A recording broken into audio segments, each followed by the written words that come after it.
Hello friends, एक बार फिर से वीआरएसएससी के ऑफिशियल चैनल पर आप सभी का स्वागत है। फ्रेंड्स, इस वाले वीडियो में हम भारतीय समाज 12th की ये विद्या क्वेश्चन है, इसी के अध्याय 3 सामाजिक संस्थाएं निरंतरता और परिवर्तन के महत्वपूर्ण प्रश्नों को हल करेंगे। ये अध्याय 3 के हैं बहुविकल्पी प्रश्न। चलिए आइए शुरू करते हैं बिना किसी देरी के। इकाई 3 सामाजिक संस्थाएं निरंतरता और परिवर्तन। वस्तुनिष्ठ प्रश्न। पहला क्वेश्चन देखिए, लिखा हुआ है, किसने कहा संस्थाएं कार्य विधियों को स्वीकृत दशाएं या स्वरूप हैं? बोगार्डस, मैकाइवर और पेज, गिन्सबर्ग, ग्रीन। इसका जो करेक्ट आंसर होगा वो होगा मैकाइवर और पेज। क्वेश्चन नंबर 2 देखिए, किसने कहा हम समितियों के सदस्य हैं ना कि संस्थाओं के?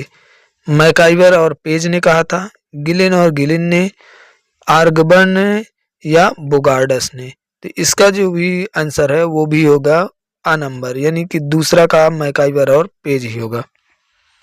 क्वेश्चन नंबर 3 देखिए, किस समाजशास्त्री ने द्वितीयक संस्थाओं को प्राथमिक संस्थाओं के लिए सेफ्टी वाल्व माना है? टॉलकॉट पार्सन्स, सदरलैंड, लोम्ब्रासो, आर.के. मर्टन। इसका जो करेक्ट आंसर आपका होगा वो होगा टॉलकॉट पार्सन्स, यानी कि आपका करेक्ट आंसर थर्ड का आ नंबर हो जाएगा, टॉलकॉट पार्सन्स।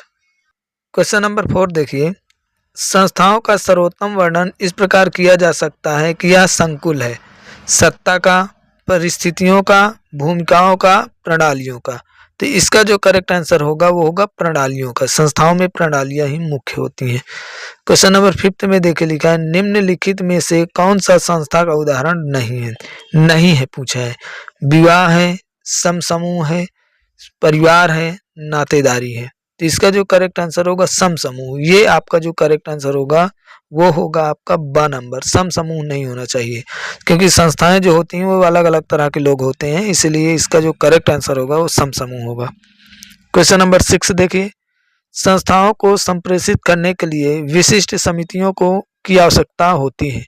यह तथ्य महत्व रखता है केवल जटिल समाजों के लिए, केवल धर्म की संस्थाओं के लिए, समितियों का आकार निर्धारित करने के लिए, संस्थाओं तथा अन्य प्रतिमानों के बीच मूल अंतर को समझाने के लिए, यानी कि मूल अंतर क्या होता है उसको समझाने के लिए। तो इसका जो करेक्ट आंसर होगा भाई वो होगा सा नंबर, आपका करेक्ट आंसर हो जाएगा। क्वेश्चन नंबर 7 देखिए, जाति का संबंध होता है जन्म से, कर्म से, परिस्थिति से, वर्ग से। जो जाति का संबंध है वो जन्म से होता है, क्योंकि अब पहले हमारे कर्मों से होता था लेकिन अब नहीं है, क्योंकि अब हम जिस कुल में भी जन्म ले लेते हैं वहीं से, यानी कि जिस जाति में हमारा जन्म हो जाता है और वहीं से हमारा जाति की गणना शुरू हो जाती है। क्वेश्चन नंबर 8 देखिए, family, kinship and marriage among Muslims in India के लेखक हैं। तो इसके जो लेखक हैं अकरम रिजवी हैं, इम्तियाज अहमद हैं, असलम अहमद हैं, असद रिजवी हैं। जो इसके करेक्ट आंसर होंगे 8वें का बी नंबर इसका करेक्ट आंसर होगा। क्वेश्चन नंबर 9 देखिए, प्रबल जाति की अवधारणा किसने दी या प्रभुत्व जाति का उल्लेख सर्वप्रथम किसने किया था, यानी किसने बताया था कि प्रबल जातियां ही प्रभुत्व जातियां हैं? MN. Srinivas, Karl Marx, Weber, Durkheim. Question number 9 का जो करेक्ट आंसर होगा वो एम.एन. श्रीनिवास जी होंगे। क्वेश्चन नंबर 10 देखिए, सूचना का अधिकार अधिनियम कब पारित हुआ था? सूचना का अधिकार अधिनियम 2005 में पारित हुआ था। क्वेश्चन नंबर 11 देखिए, जनजाति है, आंशिक समाज है, आंशिक संस्कृति है, संपूर्ण मानसिक समाज है या संपूर्ण समाज है? तो इसका जो करेक्ट आंसर होगा 11वें का द नंबर, यानी कि संपूर्ण समाज इसका करेक्ट आंसर हो जाएगा। क्वेश्चन नंबर 12 देखिए, भारतीय किसान यूनियन के संस्थापक थे चौधरी महेंद्र सिंह टिकैत, यही इसके संस्थापक थे। क्वेश्चन नंबर 13 देखिए, भारत में सर्वप्रथम मजदूर संघ की स्थापना कब हुई थी? मार्च 1917 में हुई थी, अप्रैल 1918 में हुई थी, मई 1919 में हुई थी या जून 1920 में हुई थी? इसका जो करेक्ट आंसर होगा वो अप्रैल 1918 होगा। क्वेश्चन नंबर 14 देखिए, लिखा, निम्नलिखित में से कौन सा परिवार का प्रकार है? मूल परिवार, संयुक्त परिवार, आ और बा दोनों, यानी कि यही इसका करेक्ट आंसर हो जाएगा। 14वें का सा नंबर करेक्ट आंसर हो जाएगा। क्वेश्चन नंबर 15 देखिए, निम्नलिखित में से कौन सी जनजाति समाज की विशेषता नहीं है? सामान्य भाषा, निर्धनता, विज्ञान और प्रौद्योगिकी, एक सामान्य भाषा। इसका जो करेक्ट आंसर होगा वो सा नंबर करेक्ट आंसर हो जाएगा। क्वेश्चन नंबर 16 देखिए, कास्ट इन मॉडर्न इंडिया पुस्तक का लेखक कौन है? मजूमदार और मदान, एम.एन. श्रीनिवास, केतकर, रिजले। समाजशास्त्र में जितनी अच्छी परिभाषाएं भारतीयों में लेखकों में दी हुई है वो एम.एन. श्रीनिवास जी हैं, यानी कि इसका करेक्ट आंसर आपका बा नंबर हो जाएगा। क्वेश्चन नंबर 17 देखिए, परिवार के वे कारखाने हैं जहां मानव व्यक्तियों का उत्पादन होता है।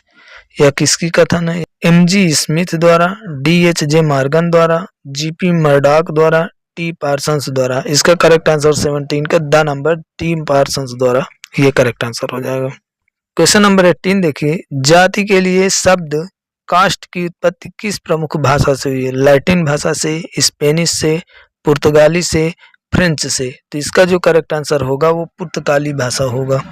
इसका करेक्ट आंसर पुर्तगाली भाषा होगा। क्वेश्चन नंबर 19 देखिए, निम्नलिखित में से कौन सी जाति की विशेषता नहीं है? जन्म से निर्धारण, व्यवसाय में भिन्नता, भाषा में समानता, स्तरीकरण। तो इसका देखिए स्तरीकरण यानी कि लेवलिंग जो की जाती है वो जाति की विशेषता नहीं हो सकती। क्वेश्चन नंबर 20 देखिए, निम्नलिखित में जनजाति समुदाय की एक विशेषता कौन सी है?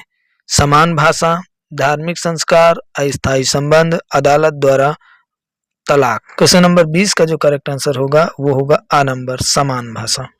क्वेश्चन नंबर 21 देखिए, भारतीय परिवार का परंपरागत स्वरूप क्या है? नगरीय परिवार, एकाकी परिवार, संयुक्त परिवार, ग्रामीण परिवार। इसका जो करेक्ट आंसर होगा वो होगा संयुक्त परिवार। 21 का सा नंबर इसका करेक्ट आंसर हो जाएगा। क्वेश्चन नंबर 22 देखिए, योगेंद्र सिंह की कृति कौन सी है? Social change in modern India, caste, class and power, modernisation of India, tradition, human society. जिसकी करेक्ट आंसर होगा वो मॉडर्नाइजेशन ऑफ इंडिया ट्रेडिशन। 22 का सा नंबर इसका करेक्ट आंसर हो जाएगा। क्वेश्चन नंबर 23 देखिए, निम्नलिखित में कौन सी जाति की विशेषता नहीं है? स्तरीकरण, जन्म से निर्धारण, व्यवसाय में भिन्नता, समान भाषा। इसका भी हमने पिछले उसमें देखा था कि व्यवसाय में भिन्नता, यही इसकी करेक्ट आंसर हो जाएगा। क्वेश्चन नंबर 24 देखिए, जाति क्या है? खुला वर्ग है, बंद वर्ग है, आ और बा दोनों है, उपर्युक्त में से कोई नहीं। जाति एक बंद वर्ग होता है। क्वेश्चन नंबर 24 का बा नंबर इसका करेक्ट आंसर हो जाएगा। क्वेश्चन नंबर 25 देखिए, निम्नलिखित में से कौन सी जनजाति समाज की प्रमुख विशेषता है? विज्ञान, तकनीक, शिक्षा, सामान्य भाषा। तो इसका जो करेक्ट आंसर होगा वो सामान्य भाषा, क्योंकि यही जनजाति समूह में ज्यादा पाया जाता है। बाकी और तो सभी ट्रेडिशनल यानी कि आज के युग की हैं, मॉडर्न युग की हैं, इसलिए ये नहीं पाई जाएंगे। क्वेश्चन नंबर 26 देखिए, लिखा, निम्नलिखित में से कौन सी भारतीय समाज के खंडात्मक विभाजन की प्राचीन व्यवस्था है? प्रजातीय व्यवस्था, वर्ण व्यवस्था, जाति व्यवस्था, उपर्युक्त में से कोई नहीं। तो इसका जो करेक्ट आंसर होगा 26 का वो सा नंबर जाति व्यवस्था इसका करेक्ट आंसर हो जाएगा। क्वेश्चन नंबर 27 देखिए, जनजातियां किस प्रकार का समुदाय है? राजनीतिक समुदाय है, वैज्ञानिक समुदाय है, आत्मनिर्भर समुदाय, उपर्युक्त में से कोई नहीं। 27 का सा नंबर इसका करेक्ट आंसर होगा। क्वेश्चन नंबर 28 देखिए, जाति क्या है? एक संस्था है, एक समूह है, एक समिति है, या उपर्युक्त सभी है? नहीं, जाति एक प्रकार की संस्था मानी जाती है, क्योंकि इसमें विभिन्न तरह के लोग, विभिन्न भाषाओं वाले लोग होते हैं। क्वेश्चन नंबर 29 देखिए, किसने कहा कि जाति एक बंद वर्ग है? क्वेश्चन कहा कि जाति एक बंद वर्ग है, तो मजूमदार एवं मदान, हर्बर्ट रिजले, ये तो विदेशी हैं तो ये तो कहेंगे ही नहीं। अगस्त काम्टे ये भी नहीं होंगे। जी.एस. घुरिया ये भी नहीं है। इसके जो करेक्ट आंसर होंगे आ नंबर इसका करेक्ट आंसर हो जाएगा। फ्रेंड्स, अभी तक आपने विद्या क्वेश्चन 12th की है ये समाजशास्त्र, उसी के बहुविकल्पी क्वेश्चन चैप्टर नंबर 3 से बाजार एक सामाजिक संस्था के रूप में के सभी क्वेश्चंस को हल किए हैं। अगले वीडियो में हम इसके अति लघु उत्तरीय प्रश्नों को हल करेंगे। तब तक आप स्वस्थ रहिए, मस्त रहिए, पढ़ते रहिए। मिलते हैं नेक्स्ट वीडियो में। जय हिंद।